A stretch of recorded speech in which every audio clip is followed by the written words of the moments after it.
गोलमाल है भाई, सब गोलमाल है। जी हां, सब गोलमाल है। फेक एक्यूआई, फेक यमुना घाट, अब फेक बारिश, लेकिन किसी में सफलता नहीं।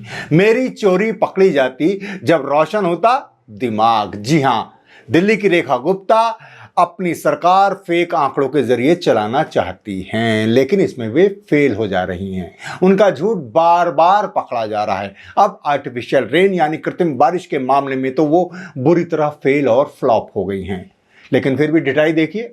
कुछ गोदी मीडिया के माध्यम से वो इसे मैनेज करना चाहती हैं, लेकिन बारिश ऐसी चीज नहीं है कि जो छिपाए छिप सके। विकास के झूठे आंकड़ों के जरिए जिस तरह लोगों को बेवकूफ बना दिया जाता है, बारिश के लिए भी उस तरह से झूठ बोलकर बेवकूफ बना दिया जाए, लेकिन ऐसा हो नहीं सकता, क्योंकि बारिश तो आपको अपने घर आंगन, अपने सर पर पड़ते हुए, बरसते हुए दिखती है। नमस्कार, सलाम, बेबाक भाषा में आपका स्वागत है। मैं हूं मुकुल सरल। पहले दिवाली पर ग्रीन पटाखों के फर्जीवाड़े के जरिए खूब प्रदूषण फैलाया गया, और जब प्रदूषण सारे स्तर पार करने लगा, सभी हदें पार करने लगा, तो कभी फेक एक्यूआई और कभी आर्टिफिशियल बारिश के जरिए इसे छुपाने की कोशिश की जा रही है, लेकिन हर बार पोल खुल जाती है। दिवाली से छठ तक 3 मामलों में रेखा गुप्ता सरकार की पोल खुल चुकी है, वो एक्सपोज हो चुकी हैं। पहले प्रदूषण के आंकड़े घटाने के लिए फर्जीवाड़ा किया गया। आपको मालूम है कि दिल्ली में कई जगह एक्यूआई यानी एयर क्वालिटी इंडेक्स मापने का सेंटर है, यंत्र लगे हुए हैं। अब दिवाली पर जब खूब प्रदूषण बढ़ गया, तो उसे छुपाने के लिए मैडम ने क्या किया? एक्यूआई सेंटर के चारों ओर पानी के टैंकर घुमाकर उस पर छिड़काव करवाकर एक्यूआई यानी प्रदूषण के आंकड़े घटाने की कोशिश की गई, जिससे वो जो यंत्र हैं वो कम प्रदूषण दर्ज करें, जिनके आसपास अगर इस तरह से बारिश या पानी छिड़काव होता रहेगा। लेकिन वो पकड़ा गया, कैमरे पर वो कैद हो गया।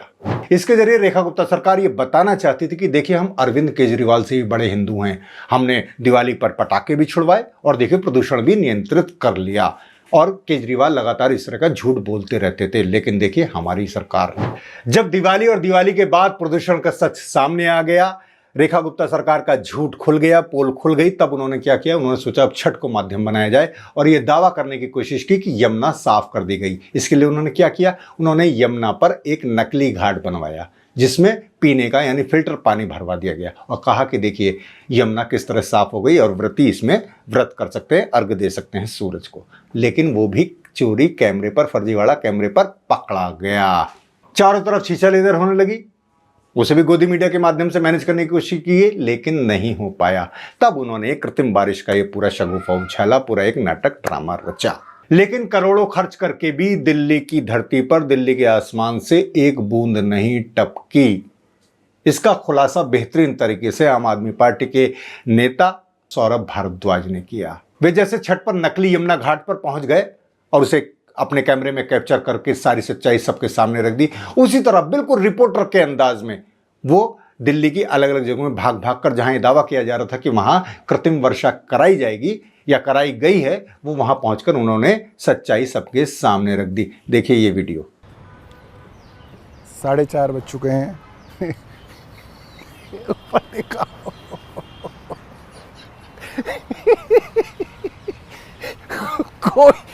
कोई बारिश का कोई दूर दूर तक जो है नामो निशान आपको नहीं दिखेगा, और जो 1-2 बादल थे वो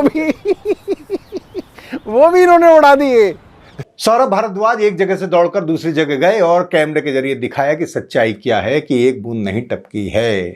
तो साथियों, इस वक्त हम लोग दिल्ली सचिवालय के सामने हैं, और आज सुबह दिल्ली की भारतीय जनता पार्टी सरकार ने दिल्ली वालों को आश्वासन दिया था कि आज आर्टिफिशियल रेन यानी कि कृत्रिम वर्षा कराई जाएगी, और जो दिल्ली सरकार के मंत्री द्वारा जगह बताई गई थी, उसमें दिल्ली के मयूर विहार, दिल्ली के करोल बाग और दिल्ली के बुराड़ी इलाके में बारिश होने की बात बताई गई थी। तीनों इलाके में हमने कई लोगों को फ़ोन किया, वहाँ के चुने हुए एमएलएज़ को फ़ोन किया, और पता चला कि वहाँ पे बारिश नहीं हुई है, एक बूंद भी बारिश नहीं हुई है। सारी हकीकत सामने आ गई। लेकिन क्या किया जाए, भाजपा की जो जिस तरह की शैली है, जिस तरह की आदत है, रेखा गुप्ता जी ने भी इसे मानने से इनकार किया और मीडिया मैनेजमेंट के जरिए अपनी साख बचाने की कोशिश की। यह देखिए, एक ही मीडिया घराने के दो अखबार, एक है हिंदी का हिंदुस्तान और एक है अंग्रेजी का हिंदुस्तान टाइम्स, एक ही मीडिया घराने के अखबार है। अंग्रेजी का हिंदुस्तान टाइम्स लिखता है कि आर्टिफिशियल रेन का प्रयोग फेल हो गया है, और हिंदी का हिंदुस्तान क्या लिख रहा है कि कृत्रिम वर्षा के प्रयास से हल्की बूंदाबांदी हुई। यानी यही कंट्राडिक्शन, यही विरोधाभास आप दो अखबारों में एक ही घराने के देख लीजिए। न्यूज 18 ने तो कलम तोड़ दी। क्या लिखा देखिए, क्लाउड सीडिंग के बाद दिल्ली एनसीआर में हुई बारिश, एक्यूआई में चमत्कारिक सुधार, देखें चौंकाने वाले आंकड़े।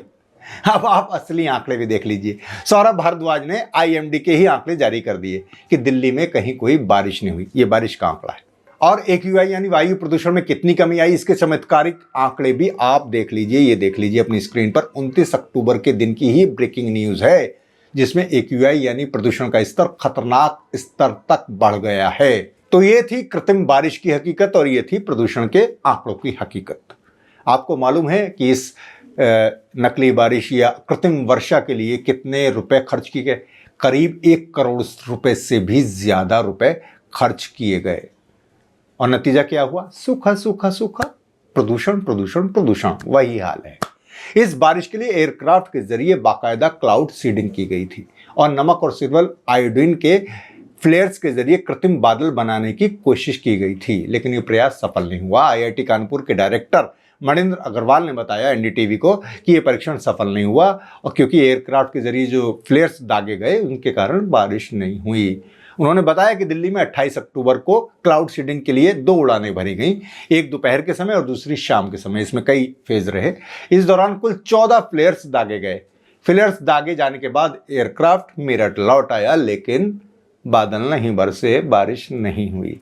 और हाँ, ये पहला मौका नहीं था। बताया जा रहा है कि इससे पहले, इसी कुछ दिन पहले बुराड़ी के ऊपर भी ऐसा ही परीक्षण किया गया था। विशेषज्ञ बताते हैं कि ये कोई सॉल्यूशन नहीं है। अगर कुछ बारिश हो भी जाए तो ये कोई लॉन्ग टर्म सॉल्यूशन नहीं है, उपाय नहीं है प्रदूषण से निपटने का, और ये बेहद खर्चीला है। आपने देखा कि एक ही दिन में 1 करोड़ रुपए से ज्यादा के एक खर्च हो गया है। तो इसके लिए तो आपको ठोस नीतियां बनानी होंगी और बाकायदा काम करना होगा। ये नहीं कि आपने एक फेक यमुना घाट बना दिया या आपने कुछ फेक आंकड़े जारी कर दिए, इससे काम नहीं चलेगा। कुल मिलाकर रेखा गुप्ता जी भी बिल्कुल प्रधानमंत्री नरेंद्र मोदी के नक्शे कदम पर चल रही हैं और जुमलों और झूठे आंकड़ों का सहारा ले रही हैं, लेकिन वो भूल जाती हैं कि पब्लिक है और पब्लिक सब जानती है। शुक्रिया।